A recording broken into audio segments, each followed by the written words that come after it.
there's a terrifying ball of fire, a short 150 million kilometers away, which, in galactic terms, is right on our doorstep. This superheated ball of plasma-y death has temperatures and pressures so high that atoms of hydrogen are crushed into helium. We've told ourselves we're a safe distance away and generally understate the dangers of being gravitationally bound to a massive, ongoing nuclear explosion, which is catastrophically larger than anything we've ever managed to create here on Earth. We take its warmth and life-giving light for granted and barely give it a second thought as we sunbathe or laugh gregariously while frying eggs on sidewalks on days when it's scorchingly hot out. Have we been lulled into a false sense of security by an ancient and secret society of bananas crazy sun cultists?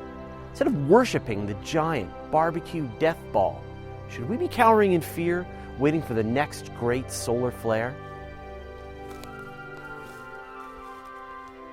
So how dangerous is that thing? What are all the ways the sun could do us in? And how many of them does my insurance cover? First, in 4.5 billion years, nothing has managed to destroy our planet. In fact, life itself has existed for almost the Earth's entire history, and nothing has scoured the planet clear of all forms of life. So don't worry, the most reasonable risk we face from the sun in our lifetimes is from a solar flare, a sudden blast of brightness on the surface of the sun. These occur when the sun's magnetic field lines snap and reconfigure, releasing an enormous amount of energy. It's the equivalent of hundreds of billions of tons of TNT, and if we're staring down the barrel of this blast, it'll fire a stream of high-energy particles right up our nose. Fortunately, the Earth has evolved in a highly radioactive environment.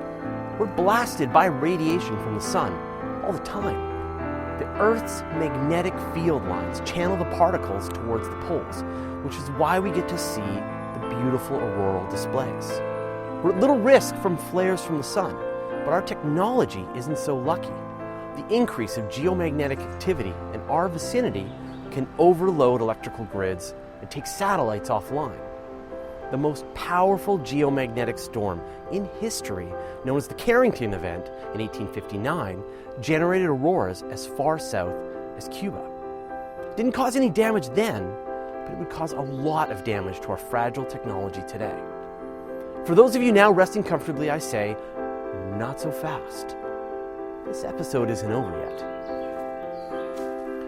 Our sun is heating up, and its energy output is increasing. As it uses up the hydrogen in its core, this region of the sun contracts a little, and the sun increases in temperature to balance things out. Over the next few 100 million years, temperatures on Earth will rise and rise. Within 1 billion years, the surface of the planet will be an inhospitable oven. And eventually, the oceans will boil and the hydrogen will be blown out of the atmosphere by the sun's solar wind. Even though the sun will remain in its main sequence phase for another 4 billion years after that, any life will need to be living underground. Of course, as we've discovered in previous episodes, the sun's final act of destruction will happen when it runs out of hydrogen fuel in its core. The core will contract and the sun will puff up into a red giant, consuming the orbits of Mercury, Venus, and possibly the Earth.